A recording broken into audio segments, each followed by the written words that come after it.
చనిపోలేదని వారితో చెప్పగా వారు ఆయనను అపహాసించిరి. అక్కడ గమనించినట్లయితే ఒక అధికారి వచ్చాడు. యేసుక్రీస్తు వారి దగ్గర ఒక అధికారి వచ్చి ఏమంటున్నాడంటే, అయ్యా నా యొక్క కుమార్తె చనిపోయింది అంటున్నాడు. రండి ఆ మాట చదువుకుందాము. 9వ అధ్యాయంలో మనం గమనించినట్లయితే రండి 18వ వచనం చదువుకుందాం. 9వ అధ్యాయం 18వ వచనం. ఆయన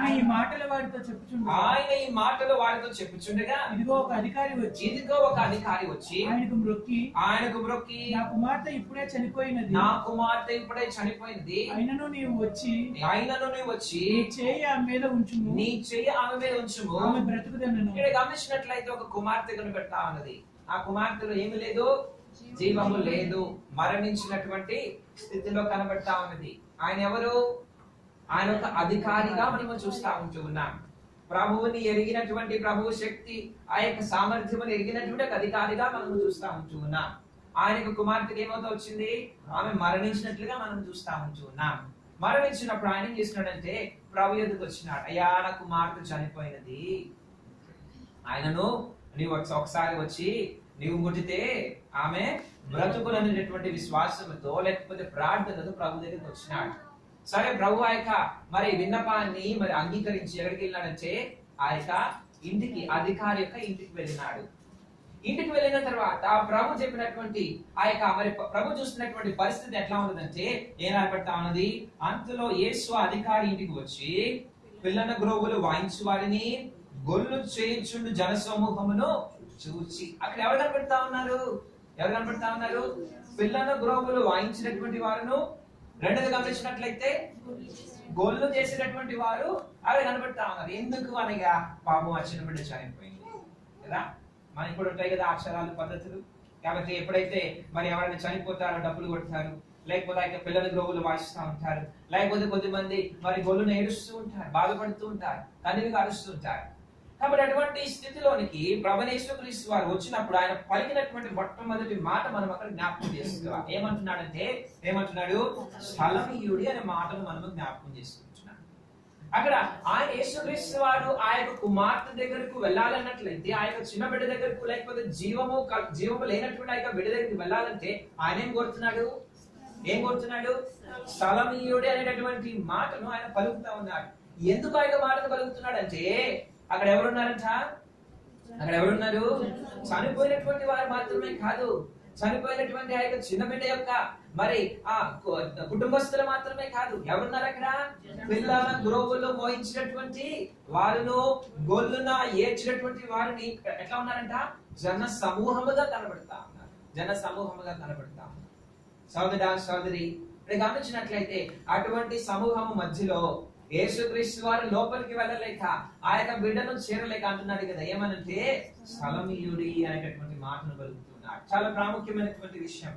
సోదరి నీ నా జీవితంలో మనము కూడా జీవమును అనుభవించాలి అన్నట్లయితే, నీ నా జీవితంలో ప్రభు యొక్క పునరుద్ధాన శక్తిని మన యొక్క జీవితంలో అనుభవించినటువంటి వారిగా, జీవము కలిగినటువంటి క్రైస్తవులుగా, సక్రియమైనటువంటి మరి జీవితము కలిగిన క్రైస్తవులుగా బ్రతకాలంటే మనం ఏం చేయాలి? ప్రభుకి స్థలము ఇవ్వవలసినటువంటి వారంగా ఉంటున్నాం. స్థలమీయుడి అని ఎందుకు అడుగుతున్నాడంటే ఆయనకు అక్కడ వెళ్ళడానికి స్థలము లేనటువంటి కారణం చేత కదా. ఎవరిని ఆహ్వానించినాడు? అక్కడ అధికారి ఎవరిని ఆహ్వానించినాడండి? యేసు ప్రభువును ఆహ్వానించినాడు. ఏడ్చినటువంటి వారిని కాదు, లేకపోతే పిల్లల గ్రోవులను మోయించినటువంటి వారిని కాదు. ఎవరిని ఆహ్వానించినాడు? యేసు ప్రభువును ఆహ్వానించినాడు. ఇప్పుడు ఆహ్వానించబడినటువంటి యేసు అక్కడికి వచ్చినప్పుడు ఆయన లోపలికి వెళ్ళడానికి కూడా స్థలం లేదు.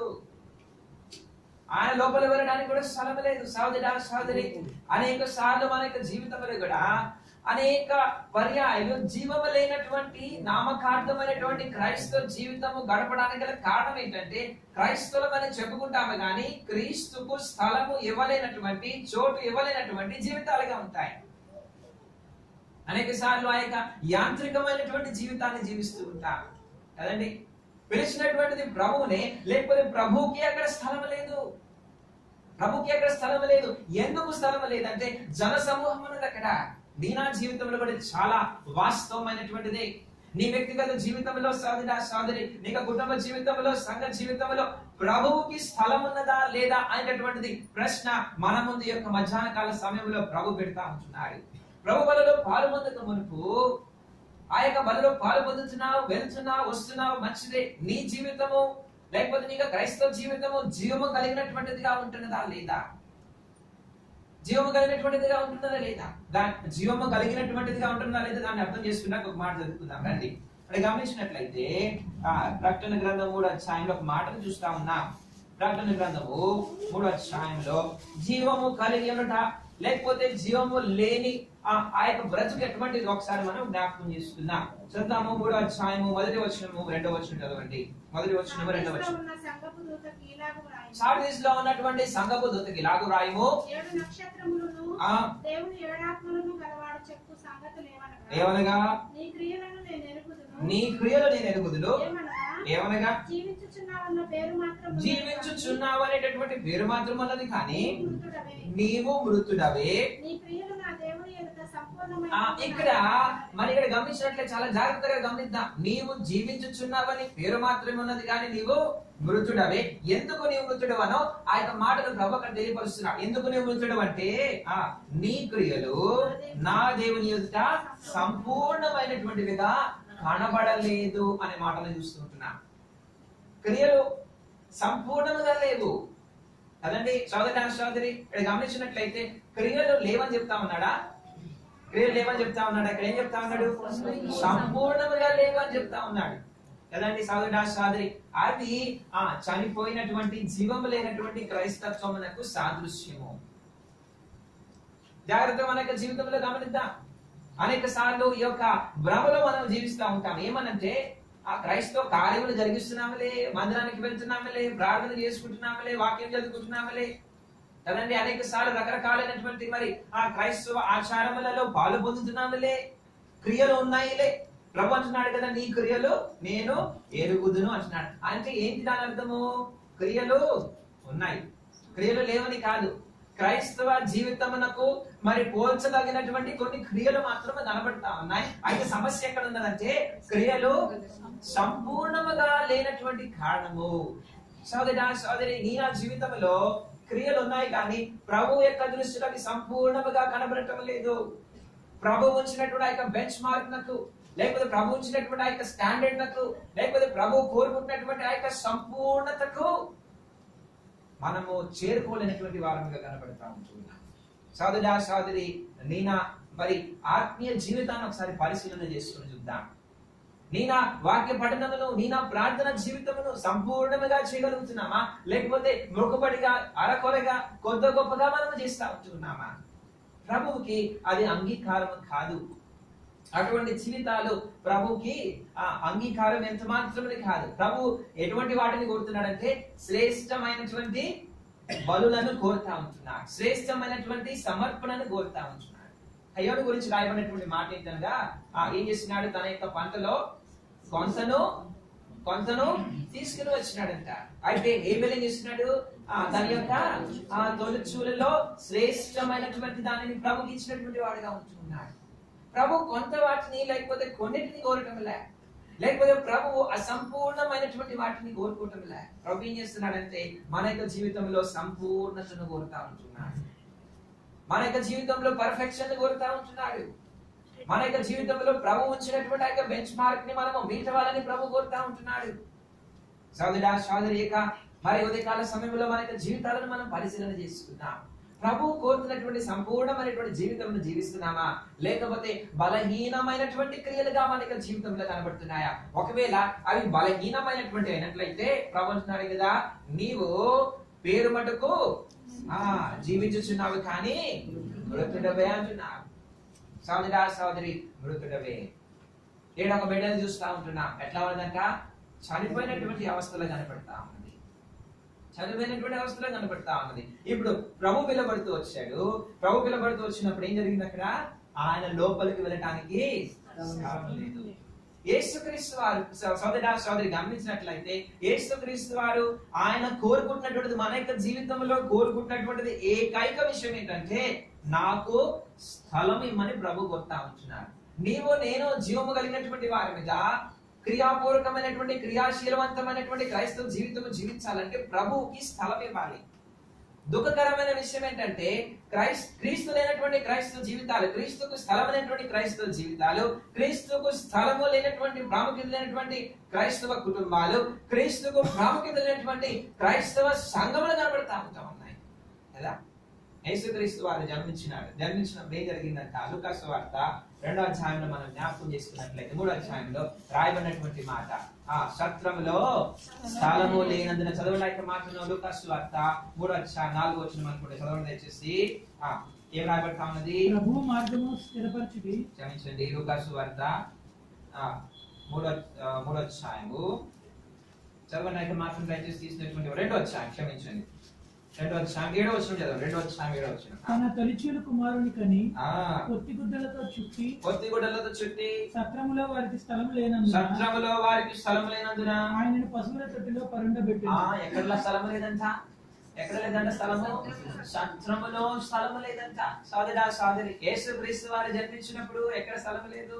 సత్రంలో స్థలము లేదు. ఆయన జన్మించిన ఆలోచించండి ఒక మాట, హృదయకాల సమయంలో మనం జ్ఞాపకం చేసుకున్నటువంటి మాట. ఆయన ఏంటంట? మొట్టమొదటిగా ఆయన సృష్టికర్త అని జ్ఞాపకం చేసుకుంటూ వచ్చాను.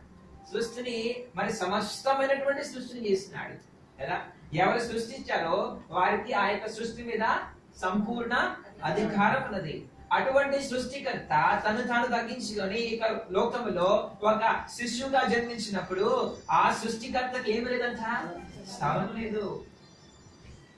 సోదరి ప్రభు ఈ యొక్క విషయము మనము ప్రభుని అంగీకరించిన తర్వాత కూడా నూతన సృష్టిగా చేయబడిన మీదట కూడా అనేక సార్లు ఇక మాట వాస్తవమే కదా. అనేక సార్లు మనము ప్రభుని అంగీకరించిన మీదట కూడా, మనలను ప్రభు నూతన సృష్టిగా చేస్తున్న మీదట కూడా అనేక సార్లు ప్రభుకి ప్రభు యొక్క మరి ఆ యొక్క స్థానమును ఇవ్వలేనటువంటి వారముగా ఉంటాం. ప్రభుకి స్థలము ఇవ్వలేనటువంటి వారముగా ఉంటాం కదా. ఎందుకు ఇవ్వలేమంటే ఆ యొక్క మాటగా అక్కడ చూస్తూ వచ్చాం. ఎవరున్నారు అక్కడ? పిల్లల గ్రోవులు మోయించినటువంటి వారు, గొల్లున ఏడ్చినటువంటి వారు, జన సమూహం అక్కడ కనబడతా ఉన్నది. జన సమూహము. నా జీవితంలో ఎప్పుడైతే జన సమూహము పెరుగుతా ఉంటుందో ఏమవుతా ఉంటది? ప్రభుకి స్థలము తగ్గిపోతా వస్తుంది. ఒక చిన్న మరి క్రిస్మస్ సమయంలో ఒక చిన్న నాటకము మరి నేను చూస్తూ వచ్చాను ఒక మందిరంలో. వారు వేసినటువంటి ఆయన చిన్న మరి ఎంతో మరి వాస్తవమైనటువంటి విషయం ఆయన చిన్న బిడ్డలు చేస్తూ వచ్చారు. సండే స్కూల్ పిల్లలు. ఏం జరిగిందంటే అంగీకరించినప్పుడు ఒక ఇల్లు లాగా చూపించారు. అంగీకరించినప్పుడు యేసుక్రీస్తు వారు లోపల కనబడుతూ వచ్చారు. యేసుక్రీస్తు వారు కనబడి వచ్చిన తర్వాత ఆ మీదట మరి యేసుక్రీస్తు వారి మీదట ఆయన వ్యక్తి ఏం చేశాడంటే హృదయంలోనికి ఇంకా రకరకాలైనటువంటి బంధువులను, మిత్రులను, లేకపోతే ఇంకా రకరకాలైనటువంటి మరి అలవాట్లను, పద్ధతులను, ఇంకా రకరకాలైనటువంటివన్నీ కూడా ఆ ఇంటిలోనికి తీసుకొస్తూ వచ్చినప్పుడు ఏమైంది? అక్కడ ఆ ఇల్లంతా కూడా ఎట్లా అయిపోయింది? నిండిపోయినప్పుడు యేసుక్రీస్తు వారు అక్కడ ఉండగలుగుతాడా? నెమ్మదిగా మధ్యలో ఉన్నటువంటి యేసుక్రీస్తు వారు ఎక్కడికి వెళ్ళిపోయినాడంటే మూలకి వెళ్ళిపోయినాడు. మూలలో ఉన్నటువంటి యేసుక్రీస్తు వారు ఎక్కడికి వెళ్ళిపోయినాడు? బయటికి వెళ్ళిపోయినాడు. అనేకసార్లు ఇది మన యొక్క జీవితంలో వాస్తవమైనటువంటిది.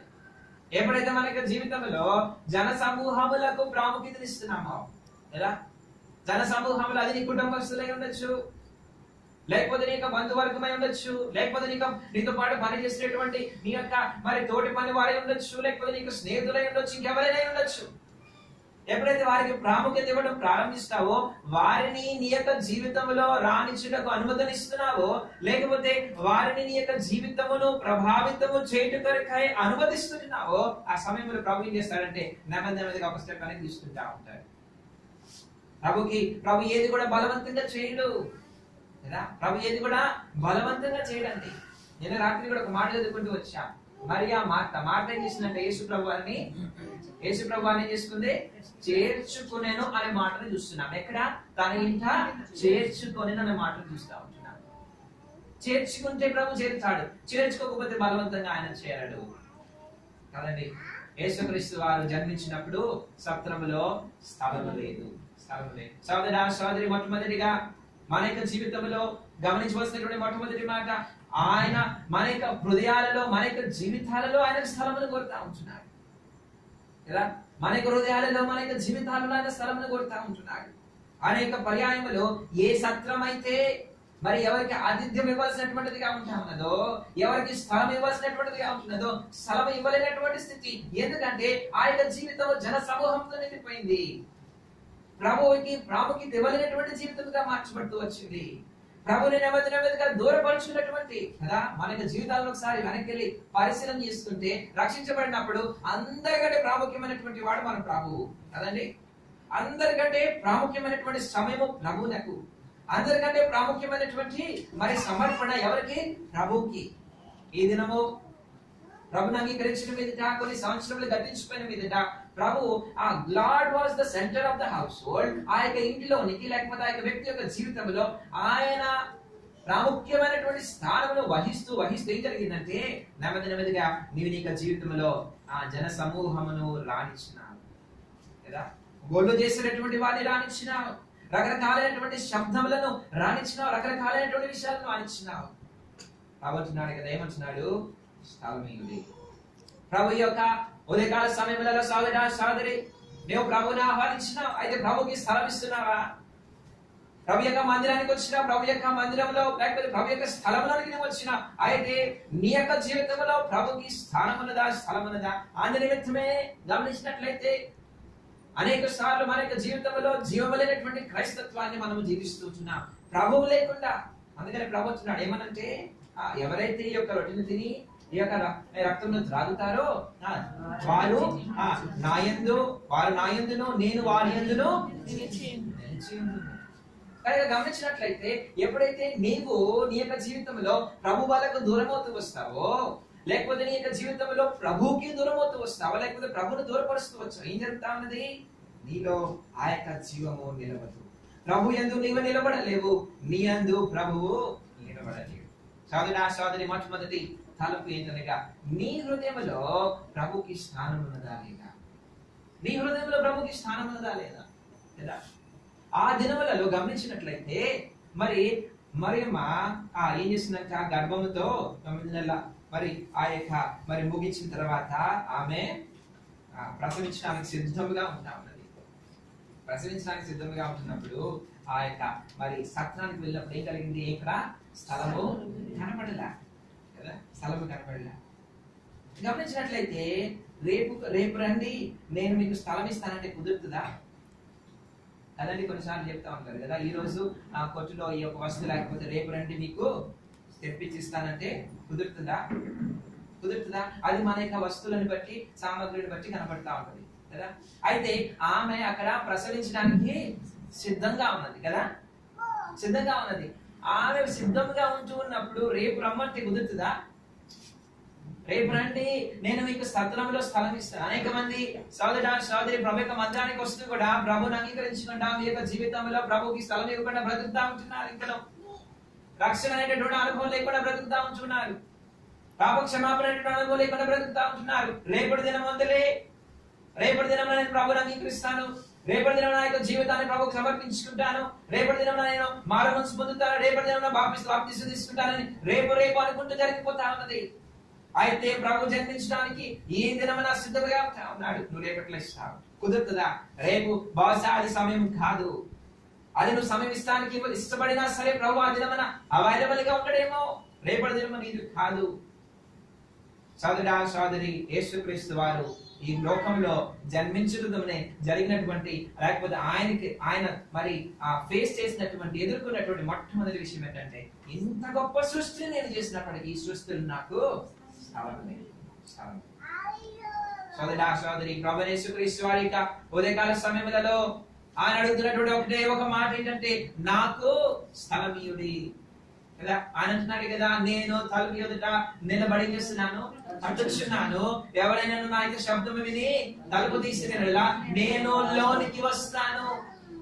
ప్రభు ఆ యొక్క తలుపులు దండుకుంటూ లోపల రావటంలే, బలవంతంగా లోపల రావటంలే. ప్రేమైన సోదరి ఏక దినమైన ఆయన యొక్క మాటలు, ఆయన యొక్క ప్రేమ కలిగినటువంటి మాటలు, ఆయన యొక్క శిలువ కార్యము, ఆయన యొక్క గొప్ప బలియాగమును వింటూ హృదయమును కఠినపరుచుకున్నట్లా ఒకనొక దినమున ప్రభువు తగ్గడం మానేస్తాడు. ఒకనొక సమయం వస్తుంది నీ యొక్క జీవితంలో ప్రభువును అంగీకరించినటువంటి అవకాశం కూడా రాదు. ఎంత దుఃఖకరమైనటువంటి దినం అది.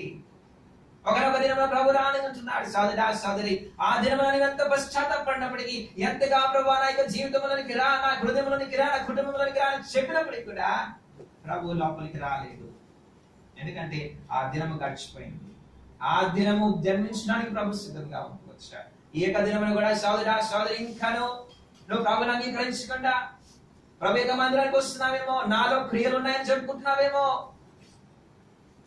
నాలో ఇంకనో క్రైస్తవ జీవితం అనేది చెప్పుకుంటున్నావేమో, అవి సజీవమైనటువంటి క్రియలు కావు కనుక నీవు మృతుడివని జ్ఞాపకం చేసుకో. ప్రభు నీ క్రియలు నీకు చూస్తా ఉంటున్నాడు, ఆయనకి తెలియదని కాదు. ప్రభుకి మొట్టమొదటిగా నీ యొక్క జీవితంలో స్థలం ఇవ్వు, నీ యొక్క హృదయంలో స్థలం ఇవ్వు. నీ హృదయంలో ప్రవేశిస్తాడు. ఆయనకు స్థలం ఇచ్చిన ఎడల నీ యొక్క జీవితం మారుతుంది. ఆయనకు స్థలం ఇచ్చిన ఎడల నీ యొక్క జీవితం మారుతుంది. నీకున్నటువంటి ఆ యొక్క మరణ, ఆ యొక్క మరి అధికారం నుంచి విడిపించబడతావు, ఆ యొక్క శక్తుల నుంచి విడిపించబడతావు. ప్రభు కొరకై జీవము కలిగినటువంటి క్రైస్తవుడిగా క్రైస్తవురాలిగా నీవు జీవించగలుగుతావు. నీక ఇంటిలో లేకపోతే నీక జీవితంలో స్థలం ఉన్నదా? రెండోది గమనించినట్లయితే ప్రభు యొక్క ఇంటిలో కొడతా ఉంటున్నాడు కదా. యాయీరు అనేటటువంటి యొక్క అధికారి ఇంటిలో ఏం కొడతా ఉంటున్నాడు? స్థలమును కోరుతా ఉంటాడు. అమ్మా నేను లోపలికి వస్తా కదా, లోపలికి వస్తా, నన్ను లోపలికి రానివ్వండి, నాకు స్థలమీయుడి. ఈ యొక్క మాటను ఒకసారి ధ్యానించినప్పుడు సోదరా సోదరి, మన కుటుంబాలను జ్ఞాపకం చేసుకున్నా కదా, మన యొక్క కుటుంబాలను జ్ఞాపకం చేసుకున్నా. మన యొక్క కుటుంబాలలో ప్రభుకి స్థానం ఉన్నదా, స్థలం ఉన్నదా? ఓటు రాసుకుంటాం. ఈ ఇంటికి ఎవరు పెద్ద, ఎవరు ఎవరు? God is the head of this house hold కదా. అనేక సార్లు మనం ఈ యొక్క మాటలు చెప్పుకుంటూ ఉంటాం, మరి బోర్డులు రాసుకుంటూ ఉంటాం. అయితే నిజంగా దేవునికి ఆ యొక్క ఇంటిలో స్థానం ఉన్నదా? ఏదండి, దేవునికి ఆ ఇంటిలో స్థానం ఉన్నదా? దేవుని యొక్క వాక్యంలో ఆ ఇంటిలో స్థానం ఉన్నదా? ప్రార్థనకు ఆ ఇంటిలో స్థానం ఉన్నదా? దేవుని యొక్క మాటలకు ఆ ఇంటిలో స్థానం ఉన్నదా? ఒకసారి ఆలోచన చేసుకున్నాం కదా. దినమంతటిలో ఎంత సమయము దేవుని గురించి సంభాషిస్తాం? భార్య భర్తల మధ్యలో కానీ, తల్లిదండ్రులు బిడ్డల మధ్యలో కానీ, లేకపోతే అన్నదమ్ములు అక్క చెల్లెళ్ళ మధ్యలో కానీ దేవుని గురించినటువంటి మాటలకు ఎంత స్థానం ఉన్నది? దేవుని గురించినటువంటి వాక్యం గురించి ఎంత స్థానం ఉన్నది? లోకమంతా మరి ప్రపంచంలో ఉన్నటువంటి విషయాలన్నీ కూడా చెప్పుకుంటూ ఉంటాం. అక్కడ జరుగుతున్న విషయాలు, ఇక్కడ జరుగుతున్న విషయాలు, ఇక్కడ జరుగుతున్న విషయాలన్నీ కూడా. ప్రార్థనకై స్థలం ఉన్నదా, స్థానం ఉన్నదా?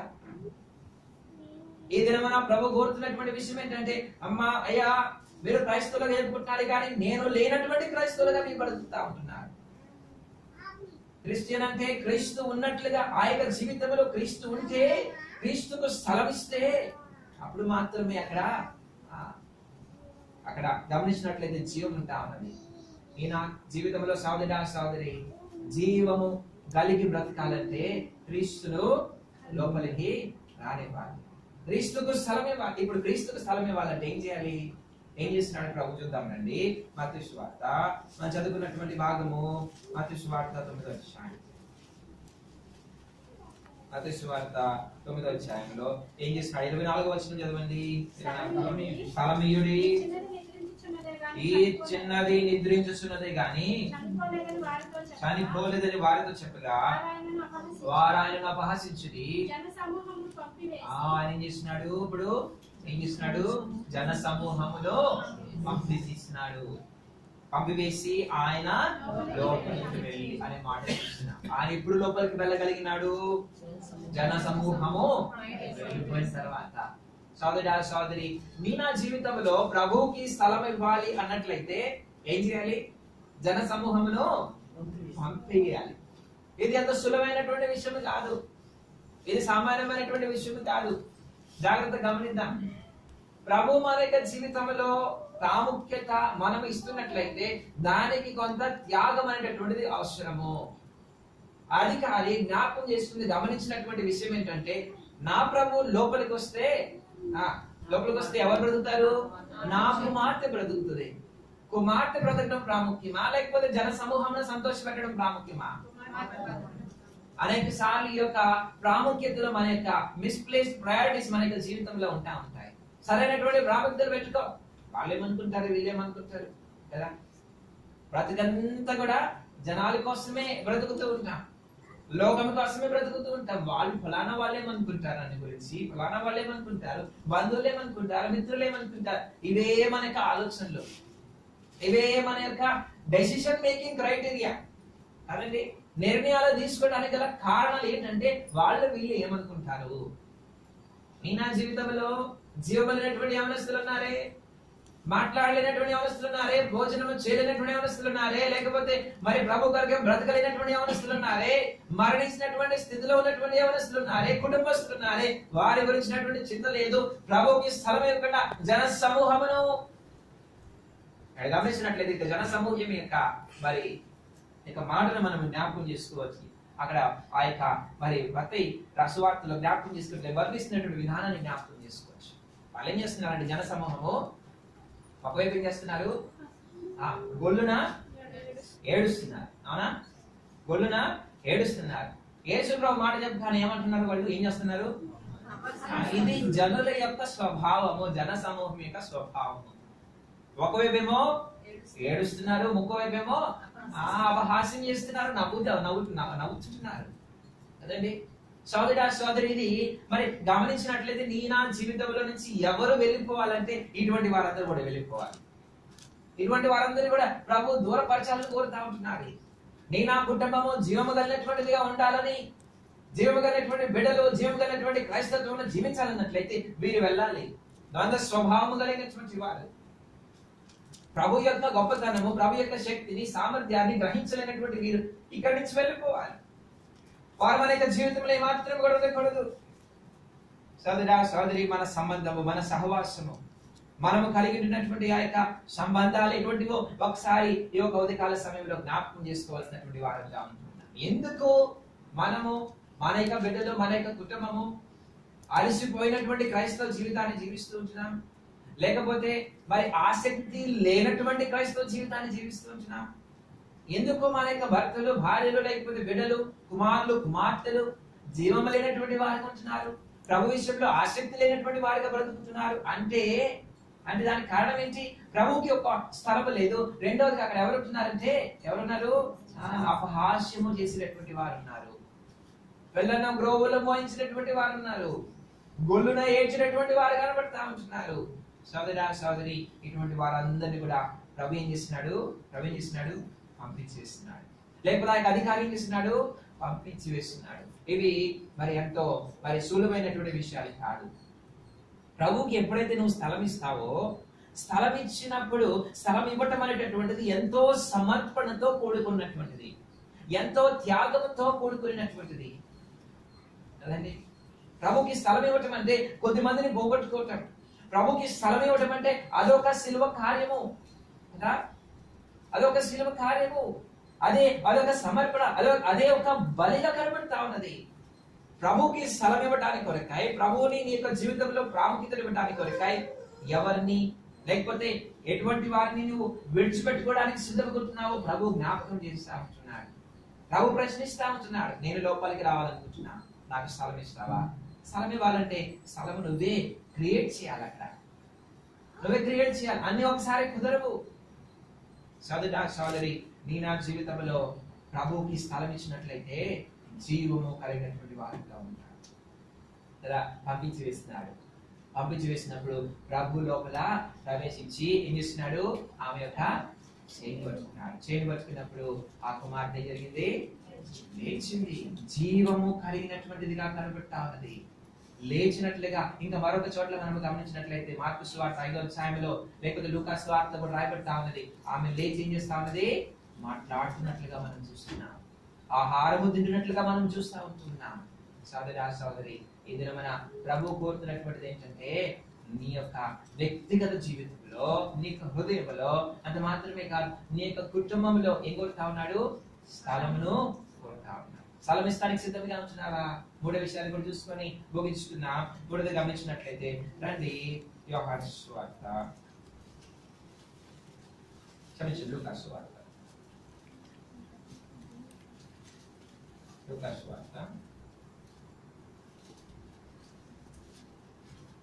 4వ అధ్యాయము లూకాసు సువార్త 4వ అధ్యాయం చదవండి. 28 29 వచనాలు చదవండి. సమాజ మందిరములో ఉన్న వారందరూ ఆ మాటలు విని ఆగ్రహముతో నిండుకొని లేచి ఆయనను పట్టణములో నుండి వెళ్ళగొట్టి ఆయన తలకిందులుగా పడద్రోయవలెనని పట్టణము కట్టబడిన కొండపేటు వరకు ఆయన ఆయనను తీసుకొని పోయారు. ఇప్పుడు మూడోది గమనించినట్లయితే ఎక్కడ స్థలం లేదంట ప్రభుకి, ఎక్కడ స్థలం లేదు. రాయబడినటువంటి మాట, ఆ సమాజ మందిరములో ఉన్న వారందరూ ఆ మాటలు విని ఆగ్రహముతో నిండుకొని ఆయనను పట్టణములో నుండి వెళ్ళగొట్టి అనే మాటను చూస్తా ఉంటున్నాను. సమాజ మందిరములలో ఏమి లేదు, స్థలం లేదు కదండి. రెండోది గమనించినట్లయితే సమాజ మందిరముల నుంచి పట్టణంలోనికి వెళ్తాడు, పట్టణంలో కూడా స్థలము లేదు. ఎక్కడ దాకా తీసుకువెళ్ళాలంటే ఆయన కొన దాకా తీసుకువెళ్ళాలంట. ప్రభువుని తల క్రిందలుగా పడవేసి చంపేయాలనేటువంటి ఉద్దేశంతో ఎక్కడ దాకా తీసుకెళ్లారు? కొన మీద తీసుకెళ్ళినారంట. సోదరి, ఈ దినమున సృష్టికర్త అయినటువంటి దేవుడు, నిన్ను నన్ను సృష్టించినటువంటి దేవునికి హృదయంలో స్థలము లేదు, కుటుంబాల్లో స్థలం లేదు. మూడోది గమనించినట్లయితే ఈనాడు ఈ దినములలో గమనించినట్లయితే దేవునిగా మందిరాలుగా పిలువబడుతున్నటువంటి స్థలములలో దేవునికి స్థలం లేదు. ఎంత దుఃఖకరమైనటువంటి విషయము. ప్రభుత్వాడు కదా ఈ మందిరము నా కొరకై ప్రార్థనా మందిరముగా పిలువబడతా ఉంటే మీరేం చేస్తున్నారు? దాన్ని ఏం చేస్తున్నారు? దొంగల గుహగా చేసి ఉంటున్నారు. ఎందుకో దేవుని యొక్క మందిరాలలో ఈ దినమున గమనించినట్లయితే ప్రపంచమంతట్ల సోదరి అనేక సంఘాలు, అనేక మందిరాలు కనబడతా ఉన్నాయి. మనము మన గురించి మాత్రమే కాకుండా మన యొక్క జీవితాల్లో ఇతర సంఘాల గురించి, మందిరాల గురించి, లేకపోతే ఆ యొక్క పరిచర్ల గురించి భారము, ప్రార్థన కలిగి ఉండవలసినటువంటి వారంగా కనబడతా ఉంటున్నారు కదా. ఎట్లాంటి పరిస్థితి అంటే దేవుని యొక్క సంఘముగా పిలువబడుతున్నటువంటి, సజీవమైనటువంటి సంఘముగా పిలువబడుతున్నటువంటి, లేకపోతే యేసుక్రీస్తు వారి యొక్క స్వరక్తముతో కొనబడినటువంటి యొక్క సంఘములో ఎవరికి స్థలం లేదంట? ప్రభుకి స్థలం లేదు. ఈ దినం చూడండి, హైదరాబాద్ లో లేకపోతే ఆయా ప్రాంతములలో లేకపోతే రకరకాలైనటువంటి మరి సంఘాలుగా దేవుని యొక్క మందిరాలుగా పిలువబడుతున్నటువంటి ఈ యొక్క స్థలాలలో ఎవరున్నారంటే ఎవరున్నారు? దొంగలు కనబడతా ఉన్నారు. లేకపోతే రకరకాలైనటువంటి వ్యాపారాలు చేసినటువంటి వారు కనబడతా ఉంటున్నారు కదండి. సోదరి, యేసు ప్రభువు యెరూషలేము యొక్క దుస్థితిని చూసి కన్నీరు కాల్చినట్లు దేవుని యొక్క వాక్యంలో చూస్తా ఉంటున్నాం. గమనించినట్లయితే దేవునికి స్థలం లేదు, దేవునికి స్థలం లేదు. అది నిమిత్తమే అన్ని భయంకరమైనటువంటి పరిస్థితి, అది నిమిత్తమే అంత భయంకరమైనటువంటి వ్యాపారము, అది నిమిత్తమే అంత భయంకరమైనటువంటి ఆ యొక్క గొడవలు, తగాదాలు, పరిస్థితులు చెడిపోయినటువంటివిగా కనబడతా ఉంటున్నాయి. ఎందుకు అనగా చెట్టు పేరు చెప్పుకొని కాయలు అమ్ముకుంటున్నట్లుగా యేసు ప్రభు పేరు చెప్పుకొని జనాల్ని సమకూర్చుకుంటున్నారు జనాలు. అక్కడైతే ఎవరు లేరు? యేసు ప్రభు లేడు. యేసు ప్రభు లేడు. యేసు ప్రభుకి స్థానం లేదు. యేసు ప్రభుకి ప్రాముఖ్యత లేదు. యేసు ప్రభు యొక్క వాక్యమునకు, యేసు ప్రభు యొక్క పరిచర్యకు, యేసు ప్రభు యొక్క ఆ యొక్క జీవిత శైలినకు, విధానమునకు స్థలము లేనటువంటి పరిస్థితులు ఇక దినమైన సంఘములలో కనబడతా ఉంటున్నాయి. ప్రేమైనటువంటి సోదరి, ఆనాడు యేసుక్రీస్తు వారు చెప్తున్నటువంటి మాట, ఒకడు వచ్చాడంట, శాస్త్రి వచ్చాడంట. అతి స్వార్థ 8వ అధ్యాయంలో మనం చూస్తున్నాం. ఒక శాస్త్రి వచ్చి, ప్రభువా నేను నిన్ను వెంబడిస్తానంటే ప్రభు అంటున్నాడు కదా, ఏమంటున్నాడు? నక్కలకు, గొర్రెలను, ఆకాశ పక్షులకు గూడులు ఉన్నాయి, కానీ మనిషి కుమారుడికి తలవాల్చుటకు స్థలము లేదు. నిజమే కదా. ఆ దినమున యేసుక్రీస్తు వారికి స్థలం లేదు. ఈ దినమున తన యొక్క స్వరక్తం ఇచ్చి సంపాదించినటువంటి ఆ యొక్క సంఘములను కూడా గమనించినట్లయితే సోదరి, స్థలము లేనటువంటి పరిస్థితి. ఎంత దుఃఖకరమైనటువంటి విషయము, ఎంత బాధకరమైనటువంటి. యేసు ప్రభువునకు, దేవునికి స్థలము లేనటువంటి పరిస్థితి. ఈ దినమున మనుషులకు ప్రాముఖ్యత, మానవులకు ఆ యొక్క ప్రాముఖ్యమైనటువంటి స్థానము, మానవ విధానాలకు, పద్ధతులకు ప్రాముఖ్యమైనటువంటి స్థానము, మానవ ఆలోచనలకు ప్రాముఖ్యమైనటువంటి స్థానం, వారి యొక్క స్వార్థములకు ప్రాముఖ్యమైనటువంటి స్థానం ఉన్నది. కానీ ఇదేమైనా గమనించినట్లయితే యేసు ప్రభుకి స్థలం లేదు. ఇదేమైనా ఆరాధించడానికి వచ్చినారు దేవుని యొక్క మందిరాలకు ప్రభు యొక్క బిడ్డలు. ఆరాధించడానికి వచ్చినప్పుడు కనపడట్లేదు ప్రభు అక్కడ కదా. సోదరి, ఈ దినమున ఎంతో దుఃఖకరమైనటువంటి విషయం. వీళ్ళంగా దీని విషయంలో భారం కలిగినటువంటి వారంగా, బాధ్యత కలిగినటువంటి వారంగా ప్రార్థన చేయాలి. మొట్టమొదటిగా మన యొక్క జీవితంలో ప్రభుకి స్థానం ఇవ్వాల్సిన వారిగా ఉంటున్నాం. మన యొక్క కుటుంబాలలో ప్రభుకి స్థానం ఇవ్వాల్సినటువంటి వారిగా ఉంటున్నాం. అంత మాత్రమే కాదు, మన యొక్క సంఘములలో ప్రభుకి స్థానం ఇవ్వాల్సినటువంటి వారిగా కనబడుతూ ఉంటున్నాం. లేదు ప్రభుకి స్థానము ఈ దినమున. ప్రభు అడుగుతున్నాడు కదా ఈ యొక్క ఉదయకాల సమయంలో, నాకు స్థలం ఇవ్వండి, నాకు స్థలం ఇవ్వండి. ప్రభు ఆ యొక్క సృష్టికర్త అయినటువంటి దేవుడు, దేవాది దేవుడు, సమస్తమును సృష్టించినటువంటి దేవుడు, మనుషులుగా మనలను కొనుక్కున్న తర్వాత ఆయన అడుగుతున్నాడు ఒకటే ఒకటి మాట. ఎందుకంటే ఏమడుగుతున్నాడు? నాకు స్థలం ఇవ్వండి. ఆయనకి ఏదో కావాలని కాదు, ఆయన పేరు ఏదో రాసుకోవాలని కాదు. ఎందుకంటే స్థలం ఇస్తే ఏం కలుగుతుంది? అక్కడ జీవం కదా. స్థలం అంటే నీక జీవితంలో జీవం ఉంటుంది. ఒకరోజు పేతురుని ప్రభు పిలిచినాడంట. పిలిచి, అయ్యా పేతురు, ఏం చేయి, నీ యొక్క ధోనిలో నాకు స్థలం ఇవ్వు అన్నాడంట. లూకాసు వార్తలో మనం చూస్తాం. నాకు స్థలం ఇవ్వనప్పుడు ఏం చేస్తున్నాడు? స్థలం ఇవ్వనప్పుడు పేతురు ఏం చేస్తున్నాడు? ప్రభువుని చేర్చుకున్నాడు. ప్రభువుని చేర్చుకున్న మీద ఏం జరిగిందంటే అక్కడ విస్తారమైనటువంటి ప్రభువుని చేర్చుకో సోదరా సోదరి. ప్రభు నీ యొక్క హృదయంలో చేర్చుకో, ప్రభు నీ యొక్క కుటుంబంలో చేర్చుకో. నువ్వేటి కొరకైతే ప్రయాసపడుతున్నావో, ప్రభుకి స్థలం ఇవ్వకుండా దేని కొరకైతే ఈ లోకంలో మరి కష్టపడుతున్నావు, ప్రయాసపడుతున్నావు, అవన్నీ కూడా ప్రభు నీకు ఇస్తాడు. ప్రభుని విడిచిపెట్టి ఎక్కడ పరిగెడతావు? ప్రభుని విడిచిపెట్టి ప్రభుకి స్థానం ఇవ్వకుండా ఎంతమందికి నీ జీవితంలో స్థానం ఇస్తావు? ప్రభు చిన్న స్థలమును కోరుతా ఉంటున్నాడు. నీ వ్యక్తిగత జీవితంలో, కుటుంబ జీవితంలో, సంఘ జీవితంలో. రండి మనం మోకాళ్ళ మీదకి వద్దాం. ప్రభు యొక్క బలిలో పాల్పొందుకు మనకు పరిశీలన చేసుకుందాం. మన యొక్క జీవితాలను పరీక్షించుకుందాం. ప్రభు యొక్క బిడ్డలుగా పిలబడుతున్నటువంటి మనం ఈ దినమైన కూడా ప్రభు స్థలం కొరకు ఎదురు చూస్తున్నాడు, వెతుకుతా ఉన్నాడు. నీ హృదయంలో స్థలం ఇస్తావా? సోదరా సోదరి, అనేక దినములుగా ప్రభు మందిరానికి వస్తున్నావు, ప్రభుకి స్థలం ఇవ్వకుండా వెళ్ళిపోతున్నావు. ప్రతి దినము కూడా స్వార్థ వింటున్నావు, ప్రభు యొక్క ప్రేమ కలిగినటువంటి మాటలు వింటున్నావు, వెళ్ళిపోతున్నావు. ఒకనొక దినమున ప్రభు అక్కడ ఉండడని జ్ఞాపకం చేస్తున్నావు. ప్రభు తలుపు తట్టినటువంటి సమయంలో కట్టపరుచుకోకుండా నీ హృదయంలో స్థలం ఇవ్వు. ప్రేమైనటువంటి క్రైస్తవ కుటుంబమా, నీక కుటుంబంలో ప్రభు యొక్క స్థలం ఉన్నదా? బిడ్డల జీవము కలిగినటువంటి వారు ఉన్నారా? భర్త భార్య కుటుంబం జీవము కలిగినటువంటిది ఉన్నదా? ప్రభు యొక్క దేవుడు అంటున్నాడు కదా, నేను జీవం ఇస్తాను, నాకు స్థలం ఇవ్వు. రొట్టెలో నామకార్థంగా పాలు పొంది వెళ్ళిపోతే జీవం కాదు. ప్రభుకి నీక జీవితంలో స్థలం ఇస్తే నీక జీవితంలో జీవము కలిగినటువంటి వాడిగా ఉంటావు. బలహీనమైనటువంటి వాటిని బలపరుచుకోవాలని ప్రభు జ్ఞాపకం చేస్తున్నాడు. దయచేసుకొని యోగ్యముగా ప్రభువులో పాల్పొందుగా